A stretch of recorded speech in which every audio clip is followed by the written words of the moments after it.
નમસ્તે. આજે 14મી ફેબ્રુઆરી એટલે માતૃ પિતૃ પૂજન દિવસ. આજે આપણે ભારતીય સંસ્કૃતિની ખૂબ જ મહાનતા એ છે કે આપણે માતૃદેવો ભવ પિતૃદેવો ભવ એ આદર્શો આપણે સ્વીકારેલા છે સંસ્કૃતિના. આપણે જાણીએ છીએ કે ગણેશજીની કથા પણ આપણને યાદ છે કે માતા અને પિતાના પૂજન કરવાથી આખું બ્રહ્માંડ સર કર્યા બદલ એમને જે આખી સિદ્ધિ મળે છે એ પ્રકારનું એમને પુણ્ય મળે છે. આજે આ બાળકોમાં નાનપણથી જ માતા અને પિતા પ્રત્યેના જે એમના આપણા પૂજ્ય ભાવ છે જળવાઈ રહે અને સંસ્કારોનું યોગ્ય સિંચન થાય એ માટે અહીંયા આ ખાટના મોડા પ્રાથમિક શાળામાં સુંદર મજાનું આયોજન આ દિવસની ઉજવણીના ભાગરૂપે કરવામાં આવ્યું છે.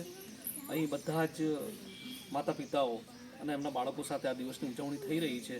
આપણે બધા જ એમાં સહભાગી બનીએ. આવો કટ કરી દે.